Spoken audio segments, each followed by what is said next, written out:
Welcome back to the All Out Club podcast. Another week, another episode. Just here with Nuge today. Nuge, how are you, mate? Good, how are you? Very well, pal. Mate. First, Pal? yeah. Weird thing to say. No, it's not. First test, mate. It's all done and dusted a day early. The lads got a day off and well deserved. They were special. Yeah, that final batting performance from Pakistan was quite deplorable. And you just knew that our bowlers were just going to tear them. They didn't want to be there on that deck. Well, if Shazad, a little dinky 125k an hour bowler, is making the ball talk and hitting Mitch Marsh in the head, like, what was it, 3 times? You know, like Mitchell Starc, Pat Cummins, and Hoff is going to do some serious damage. And damage they did. Especially when you're that far out of the game. Like, you don't want to be out there. You're far more worried about the one that's going to hit you in the head that won't get you out than you are about the one that's going to stay low and bowl you. So, yeah. Mate, the test in general, we saw Gaza get 500. What an achievement, but like it's been a topic of all week. There was only 9,000 people that actually see the milestone. Can you see Perth get another test? Or the first test, I should say. Yeah, I think there was a big error made by Cricket Australia. Like, that should have been the marketing campaign leading into the first test, that he's good chance getting his 500th, but didn't hear a word about it. So I don't really know what the go was there. Yeah, it was a bit weird. And to take it away from the Gabba, they've started there like every single year, sorry. And then to take it away for no real reason, to be honest, like there had to be some tactical decision made there. And then for the crowds to be what they were, it was pretty deplorable, I won't lie. It was pretty bad. Looked awful on TV as well with that sun. The sun was in one spot and no one was sitting there. Yeah, those games needed to be at the Wacker. Yeah. I know there's some some upgrades and stuff going on at the Wacker at the moment, but that game needs to be at the Wacker. The Pakistan, mate, they were pretty diabolical. I said in the podcast before last week's podcast that we shouldn't underestimate them. Pakistan's fielding was like India in like the early 2000s. They were disgraceful in the field, and it started on like the first over when the captain Shan Masood bloody missed the ball straight through his legs. It was awful. Yeah, and then there was that drop catch at mid-off. The drop catch over the keeper's head as well. Oh yeah, that was a toughie, but you got to be taking that. Yeah, and he hit it for 4 as well. Yeah, hit it for 4. So that sort of rubs salt into the wind. But it felt like these subcontinental countries were getting better at fielding, but it now seems like they are not getting better at fielding, because that was like, it was actually disgraceful. That one, I can't remember who was batting. It was mid-off, I'm pretty sure. Yeah. Unless it was a lefty batting, but he looked like he didn't understand the geometry of a cricket field. He ran, the ball's coming towards him. All he needs to do is go back a little bit, maybe, curve his run, and he just punts the ball and lets it go over it. And when you're stopping balls with your feet as well. Like, I don't mind that. If it's effective. It can be tactical. Like the Windies, they seem to do it pretty well. This foot stopping. No, it can be tactical, but just like it's not a pretty image. It's not, but also, when you're diving on the boundary and like you're not really full stretch dive, but you're also kind of close. Yeah. You still got to dive. Yeah. They're not good at that either. So no. It's almost like they're better off using their feet. Has anyone else noticed that Shan Masood is Daniel Ricciardo? Yes. He is the Pakistan Daniel Ricciardo. He looks like Daniel Ricciardo, and he's a smallish sort of guy, I'm pretty sure. So he has stunning reflexes. Get him in the car. Yeah. I'd like to see him maybe try his hand with Red Bull or something, or McLaren or whatever. Sign him up. But he does look a lot like him, and it's a real shame that Daniel Ricciardo's been taken down to that level. Well, it is what it is. Mate, we had the discussion actually that a couple of days ago. Would and it sounds bad saying this coming from like a BBL perspective. Would the Brisbane Heat beat Pakistan in a test? I'm going to say yes. The main issue they might have could be getting in it, same wicket. Same wicket. Yeah. Their main issues could be like, obviously, batting time, and also maybe getting out someone like Babar Azam. Well, let me run through the list of the Brisbane Heat. Khawaja, Munro, Marnus. That's first class already. Then you got Renshaw, McSweeney, Billings, Pearson. At 8, Nessa, Bartlett, Johnson. Then Swepson rounds out the tail. Kuhneman, 12th man. So you could even swap in Kuhneman if you want. That team is beating Pakistan. Like, you can't tell me not. No, that's too good a bowling attack as well. Like, Spencer Johnson's got legit gas. Yeah. Dog's gone off. But Spencer Johnson's got legit gas. Nessa, we know's gun. Yeah, they could have a bit of an issue getting Bubba Azam out. But, like, Afridi was pretty disappointing. He was disappointing, yeah. No bite. I think he averaged about 134 for the test or something like that, K's an hour, which is nothing. It's not great. Because he's a genuine 145 click bowler. You know, without him really doing much, I don't really see the issue of them not being. Although there are a lot of test batters in that Heat team, so yeah, I mean they could well get it done. And with obviously Marnus and Renshaw going as good as they are at the moment, and then add Khawaja to that. I saw a stat actually on Fox Cricket. You've probably seen it, that Khawaja has now pretty much faced the exact same amount of balls as South Africa's whole team this summer, like this whole calendar year, which is ridiculous. Do you know how many tests they've played? They played they haven't played. Let me put it this way: they haven't played any tests in this World Test Championship cycle. So yeah, so they haven't played as tests since about May. Yeah, is it? Yeah, just about May, which it's still wild because they at least played 2 test matches against us. Yeah, it's at wild. The start of the year. Yeah. So, mate, it is what it is. Also on tonight is the IPL auction, and we obviously know that Cam Green went for absurd money last year. Was it 3-point-something mil Australian? Yep. Travis Head's going pretty well, mate. What is your prediction of what he might go for? It seems like a trend in the IPL that the all-rounders get the good money. So yeah, he might get a bit of a boost because he can bowl a little bit as well. Very true. Yeah. A lot of as well like comes down to demand and where you fall in the auction. Like I remember one year like Tymor Mills got like some like 2 million or something ridiculous when he's not even a top just 20 bowler in the world.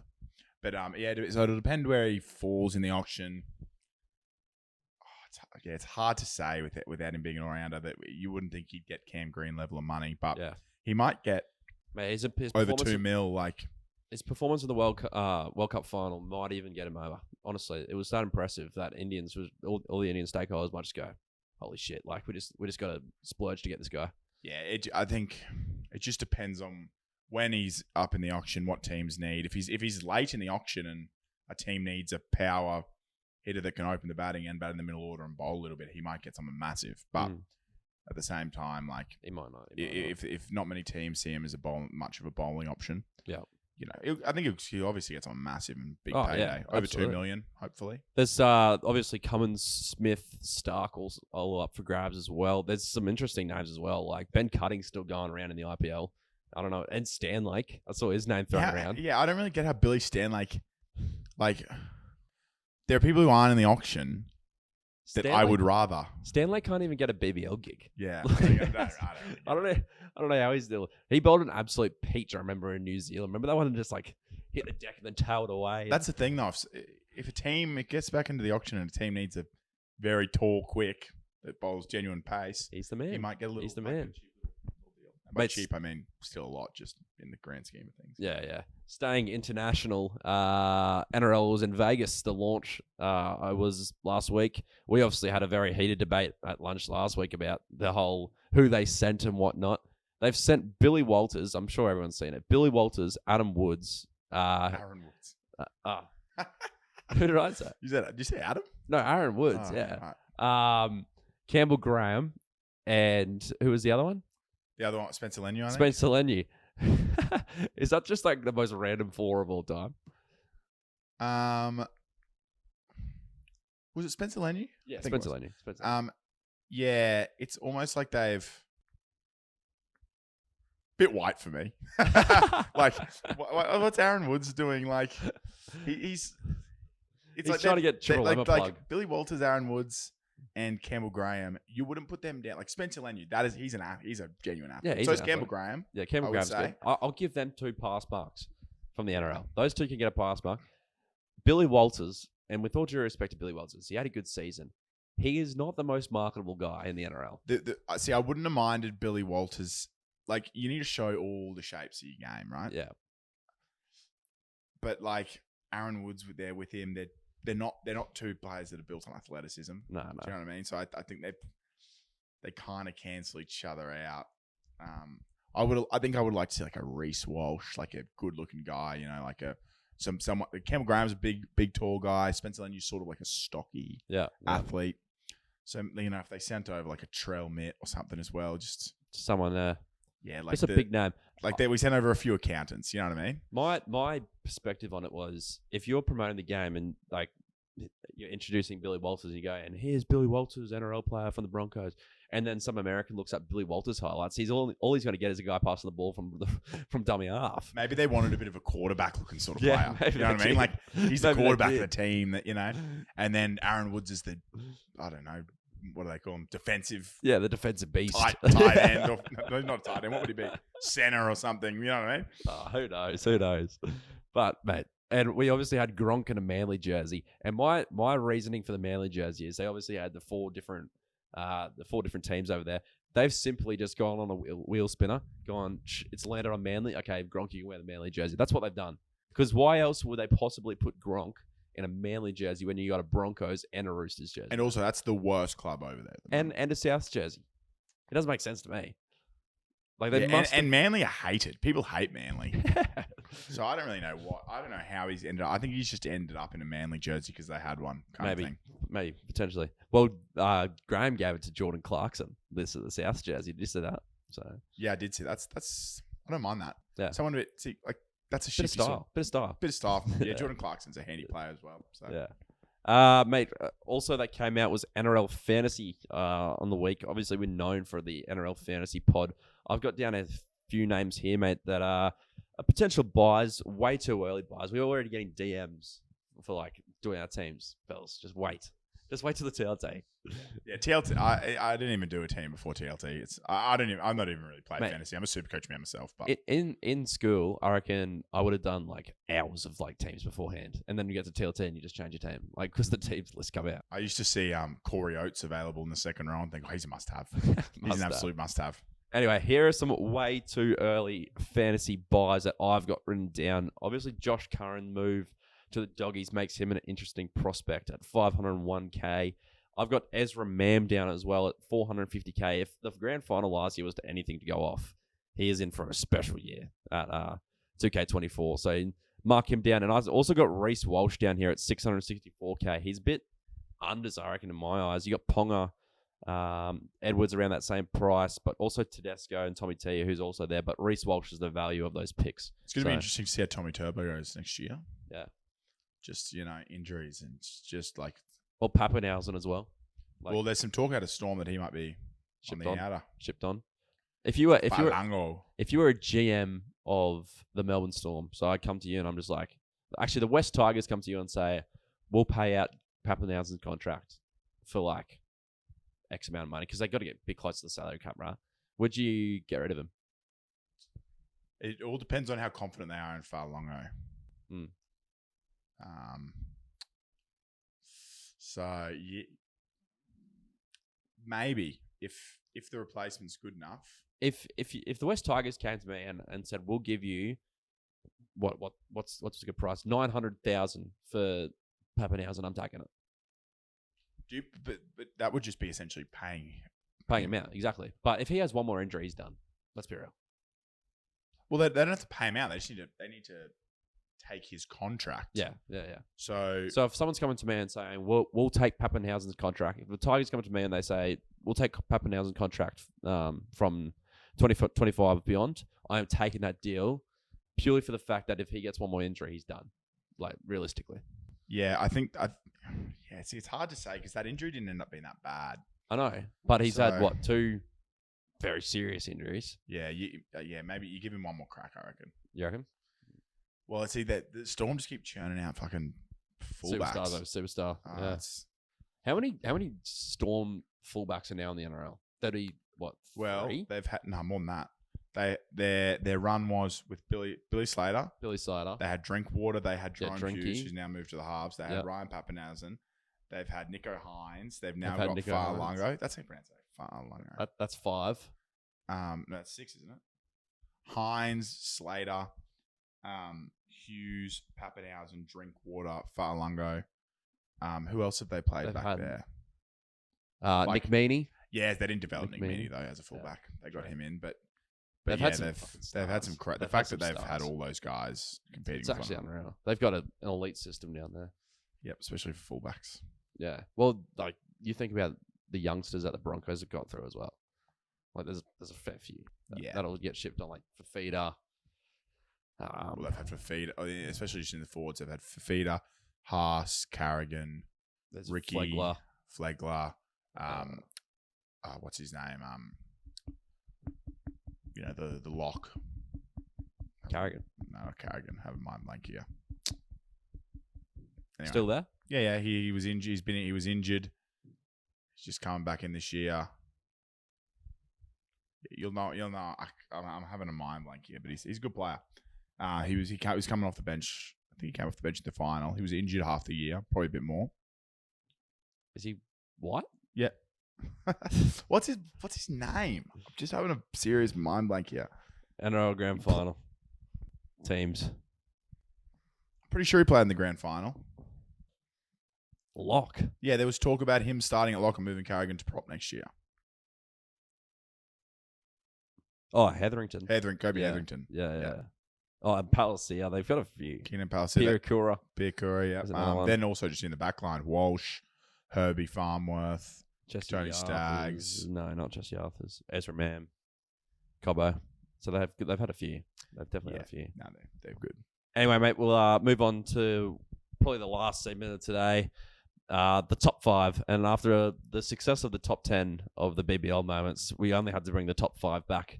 And we've gone for a man this week who is quite controversial, but me and you are great fans of the bloke. Just before we start this, I would say I have a lot of dreams, right, in sports. I want the Cowboys to win the Premiership, Wallabies to win the World Cup. Wallabies to win the World Cup is probably my number one, but Nick Kyrgios winning a Grand Slam is right up there. Right, very extreme. I was devastated when he lost that Wimbledon final. That was actually one of the most devastating sporting events. I reckon he's overhated. He's way overhated. Way overhated. He's a good bloke. He's genuinely a good bloke. Let's not get it wrong. Some of his actions when he was early in his career Yeah. was disgraceful. Let's not get it wrong. Were they now- disgraceful? Like They were disgraceful. disgraceful, you reckon? Like some of these ones that I'm going to I don't think these are disgraceful. They're childish. they're childish. They're not disgraceful, but He's actually like... he's a genuine bloke. I He's a reckon good he's- bloke. I reckon he's growing on people. Yeah, but some people refuse to budge. Some people, like, a lot of his behavior is so just, some of it's just acceptable. Also, we've gone through an era, right, where we've had Nadal, Federer, and Murray, who like are the nicest blokes on the tennis court, and then we just go Kyrgios who beats Nadal, carry-ons, and like all this. He's obviously going to be a hater. Like people are gonna hate him. But like people were getting angry at him for like when they won the doubles. Like I know. Why could what get the angry at him? crowd's going wild. Yeah. Everyone's watching, and you're going like, "Oh, this isn't how just he should behave this way." Like, shut up. Yeah. Seriously, just shut up. Anyway, so the top 5 for this week is the best Nick Kyrgios moments over his whole career. Number 5 we got here was Nick seeing the journo at the pub the night before and her getting a career ruined. That was number 5. She probably actually got a career made. To be Yeah, I agree. Number 4 was Nick talking to himself, playing FIFA at night when he was losing, obviously. That was a funny one.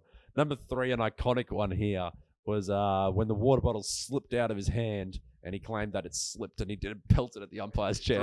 He threw it. That was funny. Number 2 was telling the heckler next to Ben Stiller, do I tell him how to act? That was a good one. And number 1 was, who was it again? Stan Wawrinka, I think. Telling him that Kokonakis banged your missus, and I'm sorry to tell you about that. And also, just an honourable mention. Do you remember that he was versing someone and someone yells out in support of the other players versing, like, "You've got this," and he turns around and go, he honestly probably does. Yeah. That's a great one. Yeah, he's a good man. He's one of the great athletes. He's got too many moments. He is great. He's a loyal NBA player. I reckon he could drop tennis straight away just for a 10-day NBA contract. I reckon I just want him back badly. The Australian Open is boring. it is Boring at the moment. with not him there. With all due respect to the Demon and like all them, you're getting knocked out in the fucking quarterfinal. Like if you get yeah, it's just like Djokovic is unbelievable to watch. Like Alcaraz and those those good young guys coming in, but it's just not the same without Nick Kyrgios. It's not. It's not. Anyway, mate, we might leave it there for the week. What a podcast it's been. Great content. Great content. We'll see you later.